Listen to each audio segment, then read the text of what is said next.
मैं दुश्मन से नहीं डरता, मैं भारत का जवान हूँ। मैं दुश्मन से नहीं डरता, मैं भारत का जवान हूँ।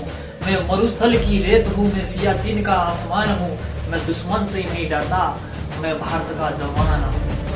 जो सैनिक सीमा रेखा पर ध्रुव तारा बन जाते हैं, कुर्बानी के उस दीपक से भी सूरज भी शर्माते हैं। उस सैनिक के शव के दर्शन तीर्थ जैसा होता है। चित्र शहीदों का मंदिर की मूर्त जैसा होता है। हाय एवरीवन, मैं हूँ प्रेम सैनी और आप देख रहे हैं आज का इतिहास। आज का इतिहास क्यों है इतना खास? आज आर्मी डे पर इस वीडियो को मैं समर्पित करता हूँ भारतीय सेना के नाम, भारतीय जवानों के नाम, भारत के हर उस हिंद जवान के नाम जो इस समय भारतीय सीमा पर तैनात है या तैनात था या फिर तैनात होने वाला है। साथियों, क्या आपको पता है भारतीय सेना दिवस आर्मी डे मनाया किसकी याद में जाता है? साथियों, बात है उन दिनों की जिस समय हमारा देश भारत आजाद हो चुका था। भारतीय सेना की कमान किसको सौंपी जाए, इसके लिए एक मीटिंग चल रही थी। तत्कालीन प्रधानमंत्री जवाहरलाल नेहरू, बड़े लीडर्स और सेना के बड़े बड़े अधिकारी इस मीटिंग के अंदर शामिल थे। उसमें पंडित जवाहरलाल नेहरू ने कहा कि भारतीय सेना की कमान किसी अंग्रेज अधिकारी के हाथ में सौंप देनी चाहिए। तो सभी ने इस बात पर हामी भरी सिवाय एक आवाज, वो आवाज थी लेफ्टिनेंट जनरल नाथू सिंह राठौड़। उन्होंने कहा नहीं, भारतीय सेना की कमान किसी भारतीय को ही सौंपी जाए। तब पंडित जवाहरलाल नेहरू ने कहा, क्या आप भारतीय सेना की कमान संभालोगे साहब? तब उन्होंने कहा नहीं, हमारे पास में इसके लिए काबिल जवान है, उनको भारतीय सेना की कमान सौंप देनी चाहिए। तब उन्होंने कहा कि हमारे भारतीय जवान जिनका नाम है लेफ्टिनेंट जनरल के.एम. करियप्पा, 15 जनवरी 1949 तक भारतीय सेना की कमान ब्रिटिश मूल के अधिकारियों के हाथों में थी। अब 15 जनवरी 1949 के दिन भारतीय सेना की कमान किसी भारतीय मूल भारतीय व्यक्ति के नेतृत्व में आ गई थी। इस पर भारतीय सेना के द्वारा हर वर्ष भारतीय सेना दिवस आर्मी डे मनाया जाता है। क्या है खास बातें के.एम. करियप्पा के बारे में?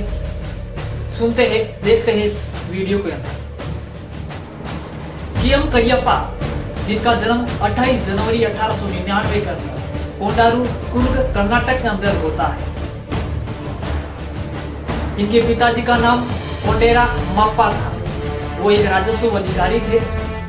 इनकी आपकी जो प्रारंभिक शिक्षा है मोटेरा के सेंट्रल हाई स्कूल के अंदर होती है।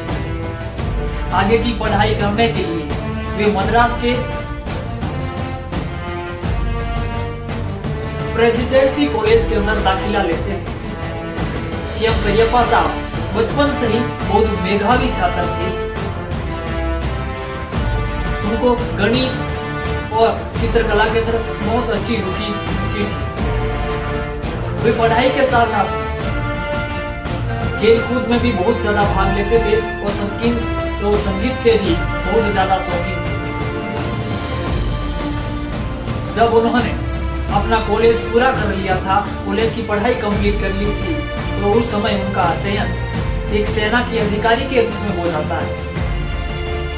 जिस समय हमारा देश आजाद हुआ था 1947 के अंदर, तब तक के.एम. करियप्पा साहब कमांडर के पद तक पहुंच चुके थे। जिस समय हमारा देश आजाद हुआ 1947 के अंदर, उस समय के.एम. करियप्पा साहब को पूरी कमान संभालने के लिए रांची भेज दिया गया था। उस समय जम्मू कश्मीर के अंदर हालात इतने खराब हो गए थे कि वहाँ की स्थिति बद से बदतर होती जा रही है। लेफ्टिनेंट डेडली रसेल की जगह पीएम करियप्पा साहब को दिल्ली पूर्वी पंजाब के अंदर भेजा और यहाँ आकर के पीएम करियप्पा साहब ने इस क्षेत्र का नाम रखा पश्चिमी कमान, इसका नाम रखा। यहाँ आते ही पीएम करियप्पा साहब ने सबसे पहले लेफ्टिनेंट जनरल बलवंत सिंह की जगह पर जनरल चिमैया को जम्मू कश्मीर फोर्स का प्रमुख बनाया। उन्होंने ले जाने वाले जो रास्ते को तब तक नहीं खोला जब तक भारतीय सेना के द्वारा जोजिला, ट्रांस और कारगिल पर कब्जा नहीं होने लगा। ऊपर की ऑर्डर्स को अवहेलना करते हुए उन्होंने लेह के मार्ग को बिल्कुल भी नहीं खोला। लेफ्टिनेंट जनरल पीएम करियप्पा साहब, इसलिए उनके द्वारा ये लिया गया निर्णय आज भारत के लिए लेह भारत का एक अभिन्न हिस्सा है।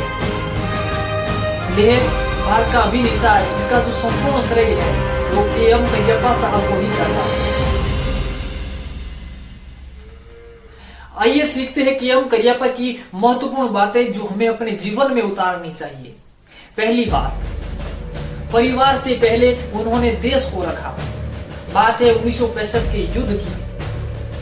युद्ध का आखिरी दिन था और पीएम करियप्पा साहब के पुत्र नंदा करियप्पा, फ्लाइट लेफ्टिनेंट, उनको एक जिम्मेदारी सौंपी गई थी कि दुश्मन के ठिकानों पर बमबारी की जाए। जब वो दुश्मन के ठिकानों पर बमबारी कर रहे थे तो उस समय उसकी फ्लाइट के अंदर आग लग गई थी और जब एक फ्लाइट का जो मलबा है वो भारतीय सीमा के अंदर गिरा और जो नंदा करियप्पा है वो पाकिस्तान की सीमा के अंदर जा गिरी। उनकी काफी चोटें भी आई थी। उस समय फिर वे पाकिस्तान की सेना के कब्जे में आ गए थे। जब उनसे पूछताछ की गई तब उनको पता चला कि ये नंदा करियप्पा पीएम करियप्पा के पुत्र है। तो उस समय पाकिस्तान के राष्ट्रपति जनरल याकूब खान थे। याकूब खान पीएम करियप्पा के काफी अच्छे मित्र थे और पीएम करियप्पा का वे बहुत सम्मान करते थे। ये खबर उन्होंने रेडियो के माध्यम से भारत तक पहुंचाई कि नंदा करियप्पा हमारी गिरफ्त में है और वो सुरक्षित है। और उन्होंने पीएम करियप्पा से वहां पर बात की, कहा कि आप चाहें तो बिना किसी शर्त के हम नंदा करियप्पा को आपके पास भेज सकते हैं, भारत सुरक्षित भेज सकते हैं।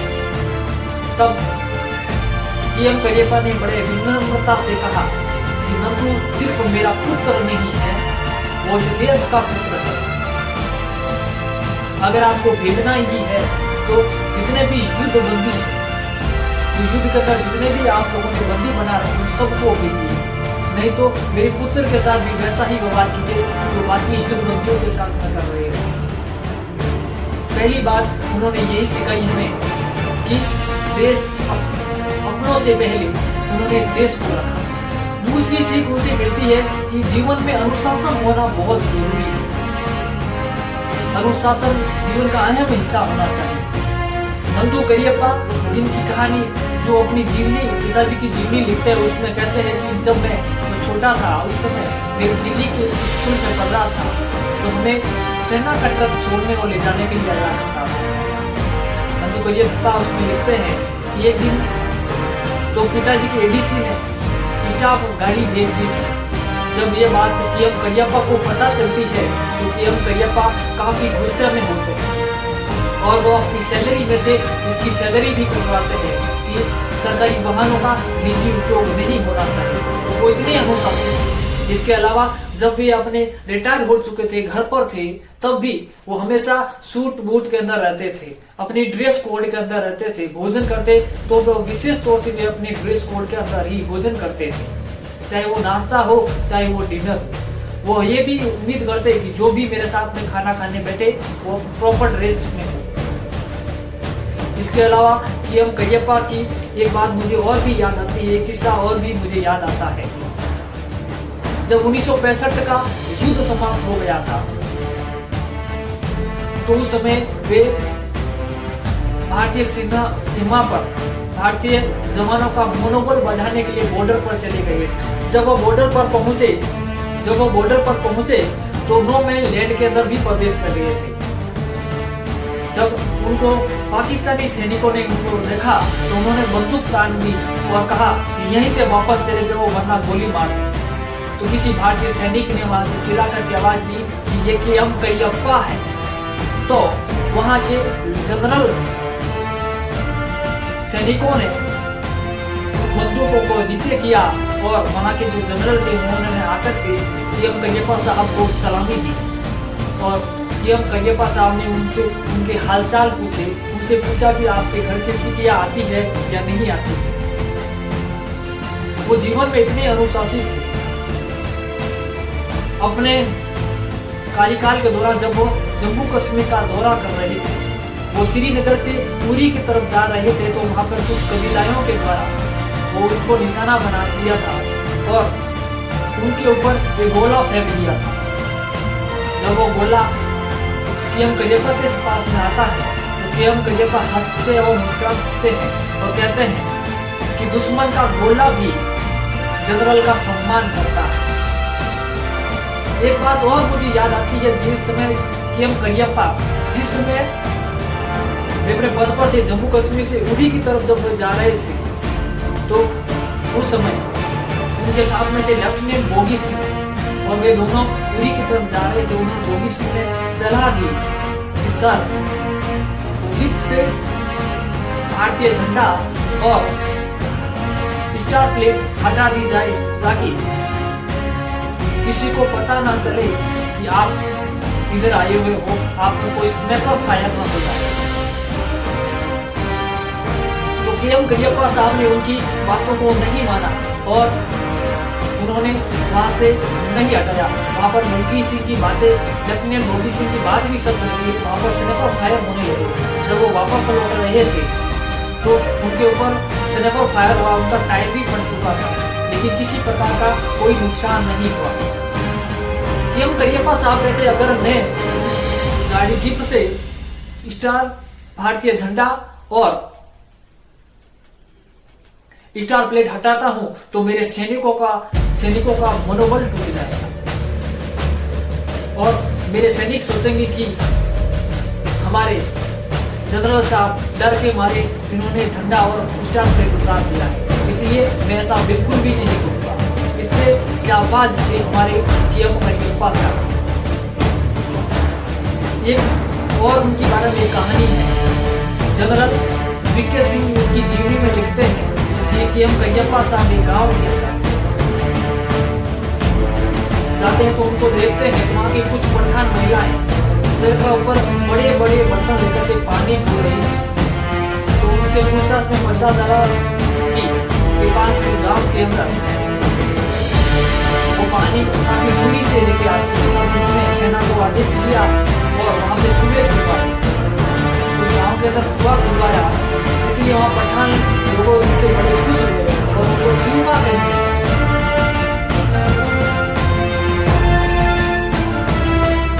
अनुशासन की बात आती है तो अनुशासन की बात मैं आपको बता दूं कि ये कहानी 15 जनवरी 1986 की ये कहानी है। उस समय भारतीय सेना के जनरल के 15 जनवरी 1986 की बात है। उस समय सेना अध्यक्ष जनरल के सुंदर जी ने घोषणा की कि सरकार ने जनरल करियप्पा को फील्ड मार्शल बनाने का फैसला किया। जिस दिन ये कार्यक्रम हो रहा था उस दिन केएम करियप्पा साहब के दाहिने पैर की छुट्टी करने में बहुत ज्यादा लगा।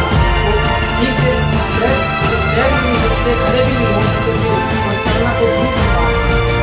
फिर भी केएम करियप्पा साहब अपने प्रॉपर ड्रेस के अंदर अपने नौक वाले जूते भी पहने हुए हैं और जब वो राष्ट्रपति भवन में पहुंचे तो राष्ट्रपति के एडीसी को उनको सहारा देने की कोशिश की, लेकिन उन्होंने कहा कि 10 मिनट वो अपने पैरों पर खड़े रहे सम्मान प्राप्त करने के लिए, फील्ड मार्शल का सम्मान प्राप्त किया। उस समय उनकी जो उम्र थी वो 87 वर्ष हो चुकी थी। अब तक भारतीय सेना के अंदर 2 ही व्यक्तियों को फील्ड मार्शल का बेटर मिल चुका है। एक तो सिर्फ मालिक साहब का मिला, दूसरे हमारे केएम करियप्पा। डॉक्टर हरिओम कुमार साहब ने गिल्ली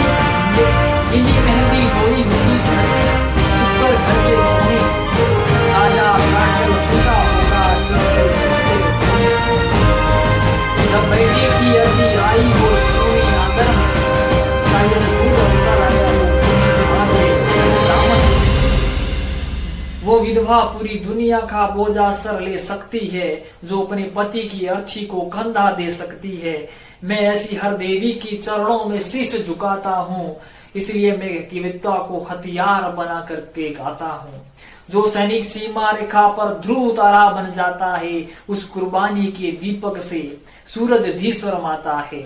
गर्म दहानों पर जो सीने अड़ जाते हैं, जो उनकी गाथा लिखने को अंबर भी छोटे पड़ जाते हैं, उनके लिए हिमालय कंधा देने को झुक जाता है। कुछ पल सागर की लहरों का गर्जन भी रुक जाता है। उस सैनिक के शव के दर्शन तीर्थ जैसा होता है, चित्र शहीदों का मंदिर की मूर्त जैसा होता है।